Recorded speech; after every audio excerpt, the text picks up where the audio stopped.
Hey Downtimers, today we're going to finish up our base blocks, and that means we're going to take our blocks which look a little bit like this and we're going to make them look a little bit better with some paint. Just remember one thing, don't rush the brush. Okay, let's get to painting. 1, 2, 3, 4, 5, 6, 7, 8, 9. I like to use Apple Barrel's nutmeg paint for this, the acrylic paint of course. And the reason why is because I like a lighter shade of brown for this. Also, for the paintbrush, you'll want to use a brush that's fairly narrow. You want to paint one board at a time, so a wide brush will not work very well for this.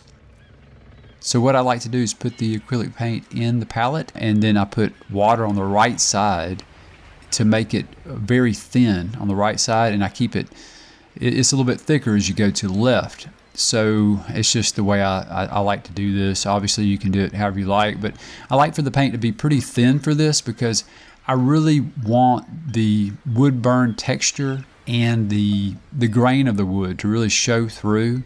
And so I find a lighter brown does that, I think, a little bit better than a darker brown. Painting is one of those things where it's all based on the painter and what he or she is looking for, right? So whatever you're painting, you can paint it whatever shade you like, using whatever techniques you like. But this is just something that I prefer. It's kind of like my own opinion of this piece. And I think the more you utilize this technique, I think the more the illusion comes across that this piece is actually made up of individual boards. And that's really what we're going for here. And you'll notice every now and then I'll grab some paint from the left side, and that's, not quite as much water on that side.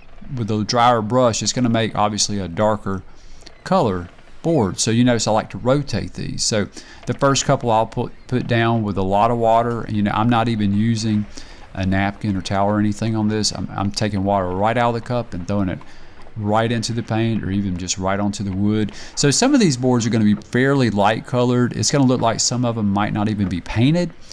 And the reason why I do that again is to show variation. It's going to differentiate the boards. So it's really going to pull off, I think, the effect even greater than just say painting them all the same color. I like to show shading differences. I like a lot of variation in these, and there's a lot of different things you can do with painting and with wood burning to get this effect. These are just a couple of different ideas that I like to throw around, and I really think that it really works to sell the whole this is a piece made up of individual planks or boards. And of course you can use different shades of brown, right? So different actual browns from different paint bottles. So you could use a brown umber as well as a nutmeg and so forth and so on. So one board could be nutmeg, and the neighboring board could be burnt umber. The next board over could be a very thin washed nutmeg. The next board over could be a different shade of brown. So you get the idea. I think that would show even more variation. So that might actually work better.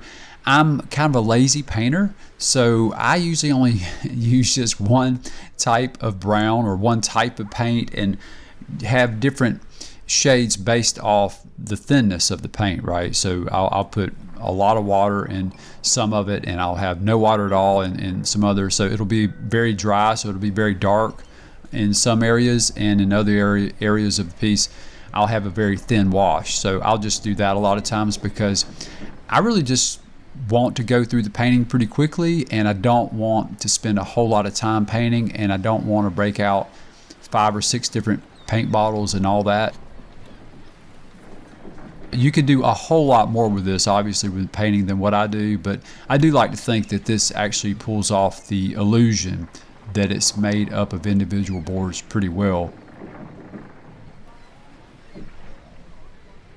I always do numerous pieces at one time, so I'll have anywhere from 4 to 12 or whatever, and I'll just have them lined up. And part of the reason why I only use one type of paint and use different shades of that paint based off how much water I have is because usually when you're painting these, you're going to be painting a lot of them, so you're not going to want to spend 3 hours painting one piece, in other words. I have kind of like an assembly line process for this, and I'll paint 3 sides of each I'll take like half to a dehumidifier that I have and a fan, and they'll dry pretty quickly like that. Usually within about 10 minutes they're dry and they're ready for me to do the other 3 sides.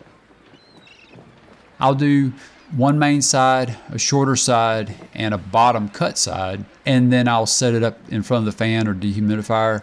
After I do the other 2 or 6 or whatever, 30 minutes later, whatever, I'll go back and the ones in front of the fan are dry, and I'll grab those and I'll set the wet ones down in front of the fan, and the ones I just picked up from the fan, I'll paint the other 3 sides. By the time I'm done painting the other 3 sides, the other half is sitting there waiting for me to paint the other 3 sides, paint those up, and then I'm all done. So you can do all this painting, and I only did 4 for this video here, but I did all these inside about, I'm guessing about an hour or so, which is really quick for painting. The reason why is because I'm using a dehumidifier and a fan, but if you just use a fan, I imagine it would be just about as quick. Wood takes paint very well. It takes paint extremely well, and you'll notice on the cut sides of the piece, I'll have to add even extra water because it's just soaking up that water like a sponge. I think that does help the drying process and the drying time, so it makes painting a little bit quicker, I think. The cut sides are definitely a little more challenging to paint than the other sides. It will take a lot of water and a lot of paint. It really does act just like a sponge. And so what I try to do is I try to put a lot of thinned out brown on the cut sides, and then I go back and try to differentiate based off whichever board I want to be darker, and just cover that board up with paint that's not quite so watered down. Also, you don't really have a real grain to show on the cut sides, so not a big deal if you make those darker or paint over those several times.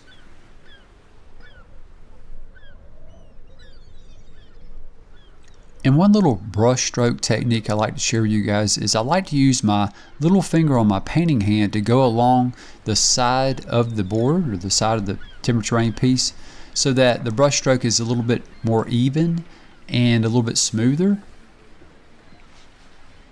I think doing that really helps your paintbrush to stay steady and in line with the boards, so that you end up going over the lines a little bit less and staying within the lines a little bit more, since your little finger kind of works as a guide for your hand. And one little note about wood burning with painting, I think the two go really well together, especially in something like this where you're trying to show a lot of variation in the subject matter in a very close proximity. So making boards like this, it works really well when you have the wood burning trenches, those indentations in the wood from the wood burning tool. It really helps pull off the paint job too, though, because even if you go over the line a little bit or you go into the line, it goes down into the groove of the wood, and it doesn't really get much of a chance to go over, or there's not much of a chance for overlap there, especially if you're using a thin brush. So I think the two techniques work really well together to pull off the illusion that this is made up of boards. I'm not going to worry about sealing these up just yet. I might one day, but for now I just want to keep my options open in case I want to work on these a little bit more, maybe add another coat of paint, or maybe even do a little more burning. Especially with the acrylic paint being so thin, I don't think it'd be a big deal for me to do a little more burning for a little more texture.